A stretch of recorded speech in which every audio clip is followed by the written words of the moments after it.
নমস্কাৰ, আপোনালোকক স্বাগতম জনাইছোঁ ড্ৰিম জব চেনেলটোলৈ। তো SSCGD 2025 বৰ্ষৰ এপইণ্টমেণ্ট লেটাৰ আহি গ'ল। তো অপেক্ষাৰ অন্ত পৰিল যিহেতু আপোনালোকৰ সকলোৰে আহি গ'ল এপইণ্টমেণ্ট লেটাৰ, ল'ৰা ছোৱালী সকলোৰে আহি গ'ল। জইনিং ডেট CISFৰ 9/2/2026 আৰু ছোৱালীৰ দিছিলোঁ 16/2/2026। তো আমাৰ ডিপাৰ্টমেণ্টলৈ আপোনালোকক স্বাগতম জনাইছোঁ। আমাৰ যিহেতু CISFৰ হয়, তো CISFৰটো আমাৰ যিহেতু ময়ো জড়িত হৈ আছোঁ, সেই গতিকে তো পোষ্ট অফিচ যোগে বা ইমেইল যোগে আহিছেনে সকলোৱে সুধি আছে যিহেতু এপইণ্টমেণ্ট লেটাৰ। তো মোৰ বন্ধুৰ ইমেইল যোগে আহিছে, বৰ্তমান ফিজিকেলিও আহিব ডাকঘৰৰ যোগেদি আপোনালোকৰ পিয়নে দিবগৈ। তো চিন্তা কৰিবলগীয়া কোনো কথা নাই। তো জিমেইলতো পাব আৰু পোষ্ট অফিচতো পাব। তো গোটেইখিনি আমি আলোচনা কৰিম, ক'ত মাতিছে, কেতিয়া মাতিছে, তো জইনিং ডেটটো আপোনালোকক জনাই দিলোঁ। তো কি নিব লাগিব আমি সম্পূৰ্ণ প্ৰচেছখিনি আমাৰ ভিডিঅ'ৰ যোগেদি দেখুৱাই যাবলৈ চেষ্টা কৰিম বা আপোনালোকক জনাই যাবলৈ চেষ্টা কৰিম। তো আমাৰ লগত জড়িত থাকিব আৰু এনেধৰণৰ আপডেটখিনি পাই থাকিবলৈ চেনেলটো ছাবস্ক্ৰাইব কৰিবলৈ নাপাহৰিব আৰু বন্ধুবৰ্গলৈ শ্বেয়াৰ কৰিব।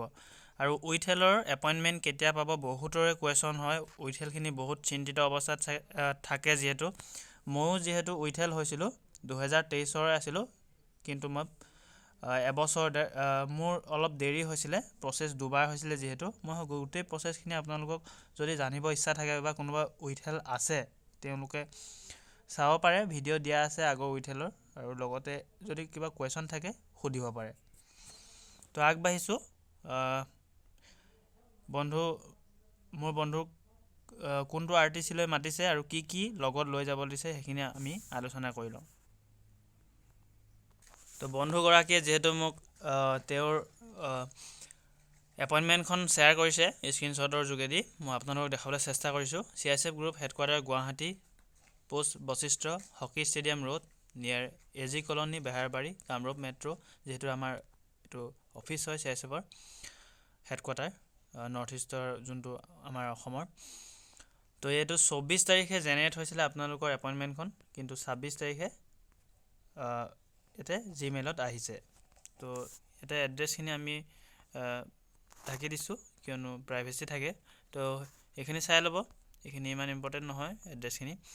তো ৰিকুৱাৰমেণ্টটো আপোনালোকৰ যিহেতু কনষ্টেবল GDৰ হয়, যিহেতু ইয়াতে পে' মেট্ৰিক্স দিয়া আছে 21,700 পৰা 69,100 টকালৈ। আৰু ইয়াতে ৰিপৰ্ট কৰিবলৈ কৈছে RTC মণ্ডলীত। তো RTC মণ্ডলীত ময়ো ট্ৰেইনিং কৰিছিলোঁ যিহেতু, তো মোৰ বন্ধুগৰাকীকো তাতে ইনভাইট কৰিছে। তো RTC Mundali Central Industrial Security Force, Kharavela recruit training centre, Mundali, Orissa. তো আপোনালোকে গুৱাহাটীৰ পৰা বাছেৰেও যাব সুবিধা আছে, কিন্তু নিয়েৰেষ্ট এয়াৰপৰ্টো যদি গুৱাহাটীৰ পৰা যাব বিচাৰে ভুৱনেশ্বৰলৈ যাব পাৰিব। আৰু নিয়েৰেষ্ট ৰেলৱে ষ্টেচন হ'ব কটক হ'ব, আৰু নিয়েৰেষ্ট বাছ ডিপ'ট হ'ব কটক। ঠিক আছে, সুবিধাজনক হ'লে আপোনালোকে এয়াৰপৰ্টতো যাব পাৰিব, ৰেলৱেটো যাব পাৰিব বা ৰেলেৰেও যাব পাৰিব। তো 2 দিন ল'ব গুৱাহাটীৰ পৰা, মেবি 2 দিন 36 আৱাৰ্ছ ল'ব। ঠিক আছে, বাকী যদি কিবা কুৱেৰি থাকে তেন্তে সুধিব কমেণ্ট ছেকশ্যনত, আমি এইখিনিয়ে আলোচনা কৰিম। তো কেনেকৈ যাব সেইখিনি সময় আছে যিহেতু আপোনালোকৰ মাজত। ডকুমেণ্টখিনি প্ৰথমে আপোনালোকে উলিয়াব লাগিব। ঠিক আছে, ডকুমেণ্ট কি আমি প্ৰথমে বিশেষকৈ চাই লওঁ বাৰু। তো ইয়াতে চাব আপোনালোকৰ 11 নাম্বাৰ দিয়া আছে বা 10 নাম্বাৰ দিয়া আছে। SC ST কেটেগৰীৰ যোনখিনি ষ্টুডেণ্ট আছে বা কেণ্ডিডেট আছে তেওঁলোকে নিজৰ চাৰ্টিফিকেটখিনি লৈ যাব, কাষ্ট চাৰ্টিফিকেট। আৰু OBCখিনিও ঠিক তেনেধৰণে OBC চাৰ্টিফিকেট, যোনখিনি NCL লৈছিলে NCLও উলিয়াই লৈ যাব। EWS গোটেইখিনি, EWS যদি ফেক হয় তেন্তে আপোনালোকৰ ৰিজেক্ট কৰি দিয়া হ'ব, প্ৰব্লেম হ'ব। সেই গতিকে আপোনালোকে EWS যদি ৰিয়েলত দিছিলে সেইখনে লৈ যাব। গোটেইখিনি ডমিচাইল লৈ যাব, যোনখিনি কেণ্ডিডেটে ডমিচাইল দিছিলে।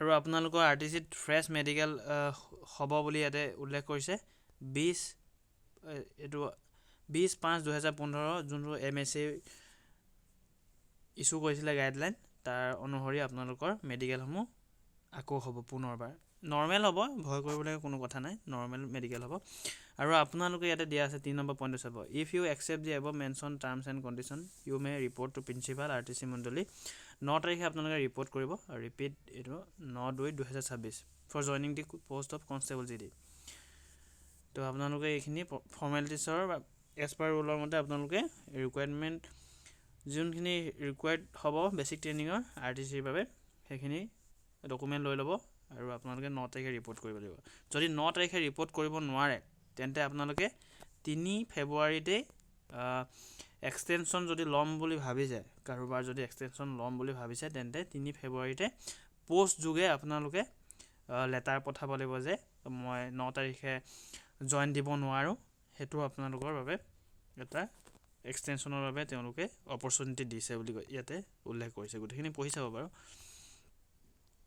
তো এইখিনিয়ে বাকী ডকুমেণ্টৰ কথা এইখিনি আমি বিতংকৈ অথবা ডিটেইলছত আমি আলোচনা কৰিম যিহেতু দেখুৱাই কৰি ফৰ্মেটখিনি দেখুৱাই আমি আলোচনা কৰিলে আপোনালোকে বিশেষকৈ বুজি পাব ঠিক আছে ইয়াতে আপোনালোকৰ বেংক একাউণ্ট তেওঁলোকে খুলি দিব আপোনালোকে ইয়াত নতুন বেংক একাউণ্ট খুলি নিয়াৰ কোনো দৰকাৰ নাই যদিহে আছে পুৰণা নতুন খুলিব কোনো কথা নাই তেওঁলোকে যিহেতু ময়ো মণ্ডলীতে কৰিছিলোঁ তো তাতে বেংক একাউণ্ট খুলি দিয়ে নতুনকৈ আৰু সকলোৰে খুলি দিব আৰু পেন কাৰ্ড আধাৰ কাৰ্ড এইখিনি আইডেণ্টিটি প্ৰুফৰ কাৰণে নিবই লাগিব যিহেতু আৰু আপোনালোকে ইয়াতে দি আছে 8,000 ছাফিচিয়েণ্ট যোনটো এইটো আপোনালোকৰ মেছ ফিছৰ বাবে মেছ ফিছ হয় যিহেতু 8,000 প্ৰথমেই ল'ব গৈ পাই দুদিনমানৰ পিছতে আপোনালোকৰ মেছ ফিছ দিবলৈ ক'ব এইখিনি আপোনালোকে অফলাইন অনলাইন দুই প্ৰকাৰে দিব পাৰিব হয় এইখিনি কথা চাব জুৱেলাৰী আইটেমছ কি ইম্পৰ্টেণ্ট আইটেমছ যদি এক্টিভিটি ক্ষেত্ৰত আপোনালোকৰ এলাউ কৰে নট এলাউ কৰে সেইখিনি চাই ল'ব এইখিনি আছিলে গোটেইখিনি তো আমি ডকুমেণ্টৰ দেখুৱাই ফৰ্মেটখিনি দেখুৱাই কেনেকৈ আপোনালোকে অনলাইন কৰিব বা কেনেকৈ ক'ত যাব লাগিব গোটেইখিনি আমি ডিটেইলছত কথা পাতিম তো নেক্সট লগ পাম ধন্যবাদ